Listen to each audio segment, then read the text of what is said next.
Hello students, we are going to start assignment thermodynamics NEET।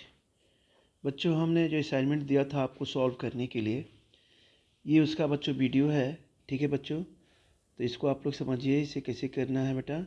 तो बच्चों ये है क्वेश्चन नंबर बेटा 1, ये क्वेश्चन नंबर फर्स्ट है बेटा।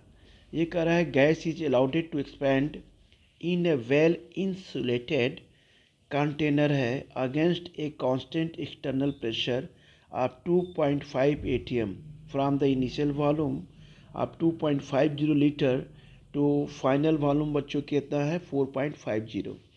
The change in internal energy of the gas in joules will be, क्या होगा। ठीक है बच्चों, तो अब बच्चों हम इसे कैसे करते हैं, आते हैं यहाँ पे। सबसे पहले हम according to first law of thermodynamics लेंगे बच्चों। तो बेटा हमने लिया सबसे यहाँ according to first law of thermodynamics, solve करते हैं इसे। ये बच्चों होगा according to first law of the thermodynamics यानी फ्लोट, यानी फर्स्ट लॉ ऑफ थर्मोडायनेमिक्स। ठीक है ना। इसमें हम क्या करेंगे बच्चों, हमने लिया क्या होता है ये del U is equal to क्या होता है बच्चों क्यू प्लस बेटा हो गया ये डब्ल्यू के। ठीक है ना। हम यहाँ लिखेंगे क्या है, इस कंटेनर क्या है, ये भी बोला है। ये कंटेनर क्या है बच्चों, ये इंसुलेटेड है। क्या है कंटेनर, तो इंसुलेटेड है। तो प्रोसेस क्या होगा, एडियाबेटिक होगा।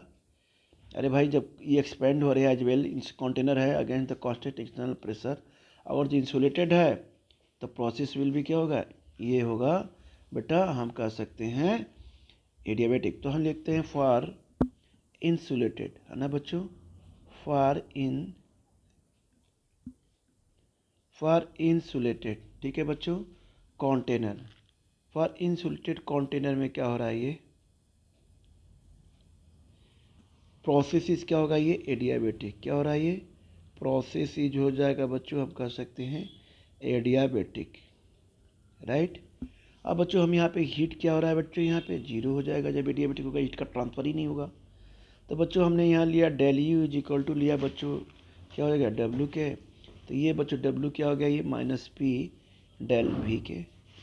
अब बच्चों डेल वी क्या होता है पता ही है, हमने बताया था del V is equal to यानी final volume minus initial volume, final volume minus initial volume. तो बच्चों हमने यहाँ वर्क डन ले लिया, अगर जो माइनस पी, अब बच्चों ले लिया डेल वी की जगह पर हम क्या लिखते हैं यहाँ पे V two minus V one. ठीक है ना।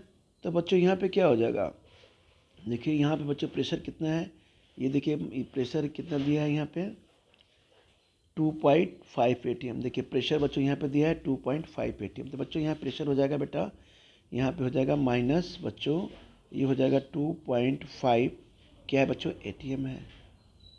ठीक है ना बच्चों। अब यहाँ बच्चों ये फाइनल प्रेशर कितना है, यहाँ पे दिया है 4.50 हो गया। तो यहाँ बच्चों यहाँ पे लिखेंगे कि क्या हो जाएगा प्रेशर इसका 4.5 लिया, 4.50 है मतलब 4.5 ही ले लिया। ठीक है। अब बच्चों इनिशियल कितना है 2.5 लीटर बेटा। ठीक है ना बच्चों। तो यहाँ हमने ले लिया, वर्क डन आ गया आपका यहाँ पे -2.5 इंटू हो गया 2 के। तब बच्चों डब्ल्यू कितना हो जाएगा आपका, आ जाएगा मल्टीप्लाई करेंगे तो ये आ जाएगा आपका 5 लीटर, राइट। क्या हो गया बच्चों एटीएम। अब आते हैं बच्चों 1 एटीएम आपने पढ़ाई होगा कितना होता है, 1 एटमॉस्फेरिक प्रेशर होता है 101.3। ठीक है बच्चों। तो यहाँ हम क्या करेंगे, इसको हम इसमें मल्टीप्लाई कर देंगे एटीएम को। तो ये आ गया डब्ल्यू इज इक्वल टू 5 है, ये हो गया बच्चों। एटीएम कितना हो जाएगा, ये आपका कितना दिया हुआ यहाँ पे, ये देखिए क्वेश्चन। ठीक है ना बेटा। तो चेंज विल क्या कराइए, तो चेंज विल इंटरनल एनर्जी। तो बेटा यहाँ में आ गया, फिर ये हम इससे क्या करेंगे बच्चों, इससे मल्टीप्लाई कर देंगे एटीएम से। तो ये हो जाएगा 101.3 बच्चों, ये हो गया जूल। तो बेटा आंसर आ जाएगा इसका आ जाएगा इज इक्वल टू -506.5 जूल। यह हम कर सकते हैं बच्चों, ये आंसर हो गया 50, ये हो जाएगा बेटा 5 क्या हो जाएगा बेटा ये जूल। ये बेटा आपका हो जाएगा आंसर, ये बेटा हो गया बच्चों आपका आंसर क्या हो गया यहाँ पे, ऐसे कर लीजिए यहाँ पे। तो बच्चों देखिए आंसर हो गया यहाँ आपका -505 बेटा जूल, आंसर बेटा आ गया। ये आंसर हो गया आपका यहाँ पे ये आंसर ऑप्शन ए से कौन सा है, सी क्या है बेटा करेक्ट है। देखिए बच्चों नीट में आया है क्वेश्चन, इसी तरह क्वेश्चन आते हैं, आप प्रैक्टिस करेंगे तो आप क्वेश्चन कर लेंगे। बहुत देखिए कितना आसान क्वेश्चन है। ठीक है बेटा, अब आते हैं बच्चों हम क्वेश्चन नंबर 2 पे हम आते हैं बेटा। यहाँ क्वेश्चन नंबर मान लिया हमने 2 लिया। यहाँ पे ये क्या कह रहा है कि अंडर द आइसोथर्मल कंडीशन एक गैस जो है 300 केल्विन पे क्या और एक्सपेंड हो रही है कितने पे 0.1 litre to 0.25 litre against external constant pressure. ठीक है ना, ये क्या हो रहा है 2 bar. The work done by the gas is given 1 litre bar कितना है 100 जूल। तो चलिए इसको हम निकालते हैं बेटा। हम यहाँ पे क्या करते हैं कि work done against the constant external pressure को फार्मूला सीधे लेंगे, बहुत आसान है ये। तो देखिए बच्चों इसको भी सॉल्व करते हैं बच्चों। यहाँ पे तो हमने क्या लिया है वर्क डन, क्या लिया है बच्चों यहाँ पे हमने लिया है वर्क डन है ना बच्चों अगेंस्ट, बच्चों लिया हमने कांस्टेंट एक्सटर्नल प्रेशर। क्या लिया है बच्चों कांस्टेंट बेटा लिया है हमने एक्सटर्नल प्रेशर है ना बेटा, एक्सटर्नल हमने बेटा ले लिया है बच्चों ये प्रेशर, राइट। तो ये क्या है फार्मूला जानते हैं, work done is equal to क्या होता है माइनस पी एक्सटर्नल प्रेशर, ये हो गया डेल वी के। डेल वी आपको पता है, डेल वी हमने बोला था ये V2 माइनस V1 यानी final volume minus initial volume. Volume change होगा भाई, ऊपर से गैस जब एक्सपेंड होगी तो क्या होगा ये del V is equal to volume में चेंजिंग हो जाएगी है ना बेटा। तो हमने माइनस पी एक्सटर्नल लिया, तो पी एक्सटर्नल कितना है आपका -2 ATM हो गया 2। अब बच्चों यहाँ पर फाइनल हमने क्या ले लिया 0.25। देखिए यहाँ पर दिया है, यहाँ पे कहाँ गया क्वेश्चन, ये देखिए प्रेशर देखिए कितना दिया है 2 बार, ये हमने 2 बार लिखा है। और ये देखिए एक्सपेंड कितना हो रहा है 0.1 से 0.25, तो 0.25 क्या फाइनल है ना बेटा। ये देखिए 2 ATM प्रेशर है आपका, ठीक 2 ATM है ना। तो हमने यहाँ ले लिया माइनस 0.5 हो गया 10। तो बच्चों हम यहाँ पे करेंगे -2 इंटू हो जाएगा 0.15, ये हो जाएगा बार के, ठीक है ना, लीटर बार किसी होगा ये लीटर बार के, ध्यान रखिएगा। ये है बच्चों बार हो जाएगा आपका, ये हो जाएगा लीटर बार के है ना, ये हो गया लीटर, ये बच्चों हम लिखेंगे यहाँ पे बार के, ठीक है ना। अब बेटा हम आते हैं कि हम कैसे करेंगे, हम आगे बच्चों इसे करेंगे कि यहाँ पे हो जाएगा बेटा, हम कहेंगे इज इक्वल टू -0.30 लीटर क्या हो गया ये बार आ गया है ना बच्चों। 1 बार दिया हुआ है आप कितना होता है 100 जूल के, ठीक है ना बच्चों। तो हमने क्या किया ये 0.30 को हमने मल्टीप्लाई कर दिया किस में 100 में, तो बेटा ये कितना आ जाएगा ये आ जाएगा -30 जूल। तो ये बेटा होगा आपका ये इज द करेक्ट आंसर। देखिए इसका आंसर कितना आया है यहाँ पे, देखिए इसका आंसर कितना है बच्चों, ये हो गया आपका माइनस, ये होगा क्वेश्चन, ये इसका बेटा आ गया ये 30 जूल, ठीक है ना बच्चों। तो बेटा देखिए ये हो गया आपका गैस अलाउडेड, 1 मिनट नहीं बेटा, हाँ ये बेटा दूसरा है ना ये, तो इसका बेटा ये आंसर देखिए यहाँ पे हमने कर दिया, इसका आंसर आ गया 30 जूल, राइट। चलिए आगे बढ़ते हैं बच्चों, आगे बढ़ते हैं बेटा क्वेश्चन नंबर 3। क्वेश्चन नंबर 3 क्या कह रहा है कि which of the following equation does not correctly represent the first law of thermodynamics for the given process in ideal है ना बच्चों, for given process is ideal gas assume the non expansion work is 0। तो इसमें देखिए सीधी सी बात है, हम यहाँ पे बेटा क्या लेंगे करेक्ट ऑप्शन, देखिए सी है, कैसे होगा सही इसे हम बताते हैं बेटा। यहाँ पे भी हम क्या करेंगे, हम इसको हम लेंगे यहाँ पे फ्रॉम द फर्स्ट लॉ, क्या लेंगे बच्चों फर्स्ट लॉ यानी फ्लोट, यानी फ्रॉम द फर्स्ट लॉ हम लेंगे फ्रॉम किससे फर्स्ट लॉ से फ्लोट, फ्लोट मतलब फर्स्ट लॉ ऑफ थर्मोडायनेमिक्स का मतलब ये होता है फर्स्ट लॉ ऑफ थर्मोडायनेमिक्स, क्या लेंगे बच्चों फर्स्ट लॉ ऑफ बेटा थर्मोडायनेमिक्स के।